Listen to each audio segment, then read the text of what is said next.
اليوتيوب هو طفولة بعض الناس ومراهقة بعض الناس.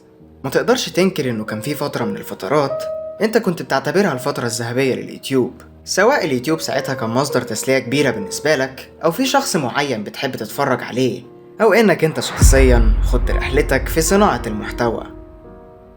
كلنا جت علينا فترة كنا بنحاول فيها نبقى صناع محتوى، في مننا اللي نجح وفي مننا اللي استسلم وفي مننا اللي لحد دلوقتي لسه بيحاول. ما جاش في بالك في مرة من المرات هو ايه المختلف بين اللي نجح واللي ما نجحش؟ معاكم لوريم، وبخبرة متواضعة منذ الصغر النهاردة هنتكلم عن اليوتيوب وصناعة المحتوى.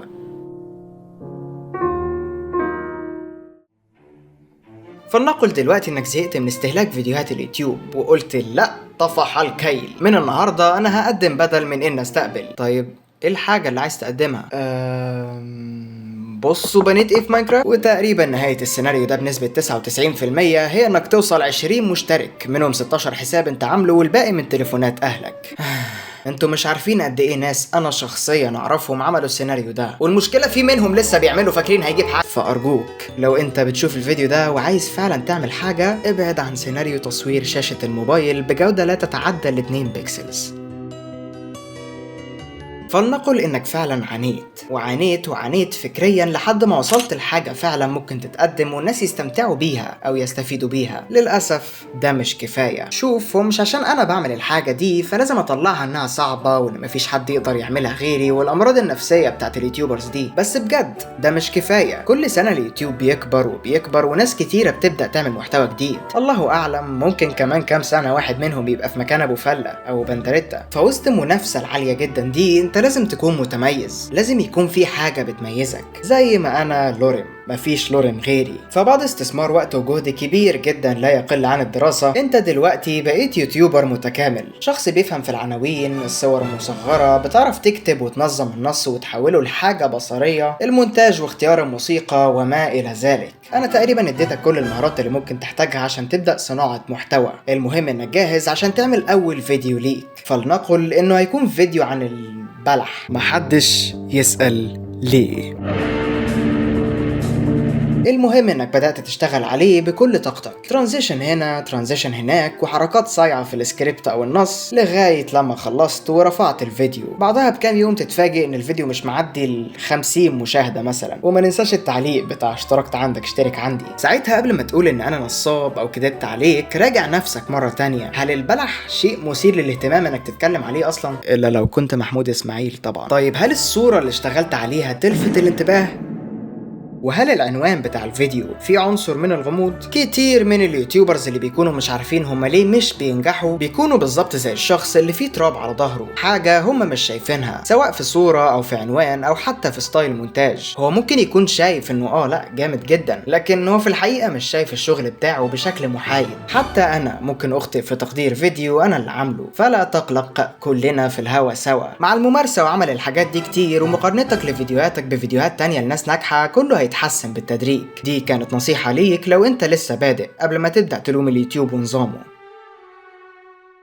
نيجي بقى للب الموضوع. ما حدش فاهم يوتيوب. كل ما الناس تبدأ تفهم يوتيوب والشخص محتاج ايه بالظبط عشان ينجح في يوتيوب، واخيرا يبدأوا يحطوا النقط على الحروف، يوتيوب تغير في الخوارزمية. انتوا عارفين انا بقالي قد ايه في المنصة دي مقارنة بعمري الفعلي؟ انت بينما كنت بتجري في فناء المدرسة بتلعب كورة، انا كنت في البيت بحاول اظبط الصورة المصغرة بتاعت الفيديو اللي هينزل، مع اني كنت في نفس سنك يعني. ومع ذلك لحد الان انا مش فاهم يوتيوب. واوعى تقولي انك فاهم يوتيوب. كل شوية بيغيروا حاجة في الخوارزمية او حتى بشكل عام. فجأة مفيش ديسلايكات، اليوتيوب بالتدريج بيتحول من اللون الاحمر للون الماجنتا، الاد بلوك بدأ يتمنع، وكل سنة بنشهد على تغيير غريب. يعني بيني وبينكم في القناة اللي قبل دي انا ما جبتش 2000 مشترك بالسرعة دي، ولا ده مش بيدل على اني جامد او خطير. ده لو دل على شيء فهو انه الخوارزمية اتغيرت. دي حاجة انا لاحظتها، انه كتير من صناع المحتوى الصغيرين اللي زيي بدأت تطلع فيديوهاتهم اكتر، وكأن الخوارزمية بتديهم دفعة. وايوه دي اخبار حلوة. فكرة انك تبدأ من الصفر وتبني قاعدة جماهيرية وما الى ذلك ما بقاش مستحيل زي زمان، هو بس محتاج شوية جهد. ولكن انا كفان يوتيوب قديم حاجة زي كده مخوفاني. في فترة من الفترات اتعمل ميمز كتيرة جدا بتتكلم عن الاختلاف ما بين صعوبة ال100 ألف متابع على تيك توك وال100 ألف مشترك على يوتيوب. ولكن الحاجة اللي انا خايف منها او يعتبر متوقعها انه بالتدريج الموضوع مش هيبقى مختلف كتير. ولكن لسه في سؤال ما جاوبناش عليه، وممكن تكون حاسس ان اجابته ملهاش علاقة بكل اللي قلناه. ايه الفرق بين اللي نجح واللي فشل في يوتيوب؟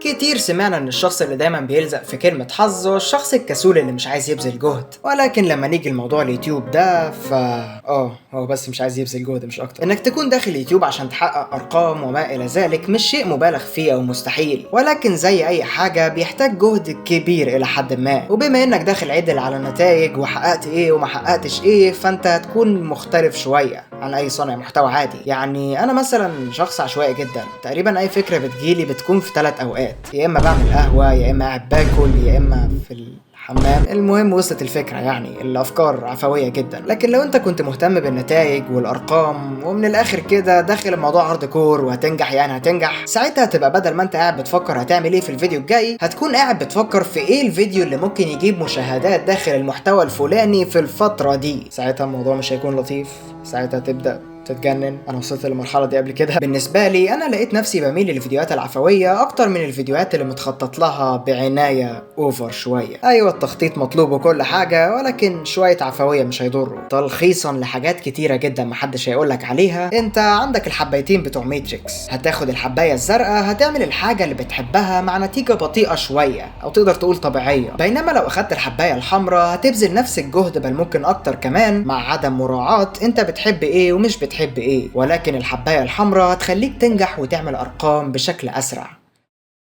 السلام عليكم ورحمة الله وبركاته. النهارده رجعت لكم فيديو جديد. يعني بكل اختصار الشخص اللي نجح هو اللي عرف الحبايه اللي تناسبه، بينما الشخص اللي فشل هو اللي اختار الحبايه اللي مش مناسبه ليه. بكل وضوح انا الشخص اللي اختار الحبايه الزرقاء. مش كل الناس في نفس الصناعه او المجال بيفكروا بنفس الطريقه. انا اعرف ناس اختاروا الطريق ده والطريق ده، وفي من كلا الطريقين نجحوا وفي من كلا الطريقين فشلوا. الموضوع كله بيعتمد على انت بتفكر ازاي، انت عايز ايه، انت عايز مشاهدات ولا عايز جمهور. اللي يناسبني انا شخصيا هو ان اكون جمهور بيني وبينه ترابط، اشارك معاه بقى قصص او نقاشات في مواضيع مختلفة او حتى تجارب جديدة. وده اللي انا بحاول اعمله في القناة دي. انت ممكن تكون بتشوف الفيديو ده وقناة ميتة وده معناه اني فشلت، وبرضه ممكن تكون بتشوف الفيديو ده وانا في مرحلة جديدة في اليوتيوب، بس في كلتا الحالتين انا مش هستسلم. بس لحظة، وانا بجد وصلت 2000 مشترك؟ ده طلع بجد. بالمناسبة الجميلة جدا دي انا حابب اشكركم على عدم تضييع الجهد اللي ببذله في الفيديوهات، وبجد بتكون اسعد الاوقات في يومي لما بكون قاعد باكل وبقرا التعليقات. بحس فعلا بثمار المجهود اللي انا عملته، مش بحس ان انا قاعد بكلم نفسي. فدولي ربنا يرزقني وابقى زي ابو فله او نسخه بيضه منه، وانا هدلعكم جيف اويز من هنا للصبح. بجد مبسوط ان فيديوهاتي بتعجبكم او بتعجب اغلبكم، ومع بعض ان شاء الله لغايه ال100 ألف وما بعدها. كان معاكم لورم، ويلا سلام. يزهو بك المكة، ايوه يبدأ الليل بالامان. يزهو بك المكة، ايوه يبدأ الليل بالامان.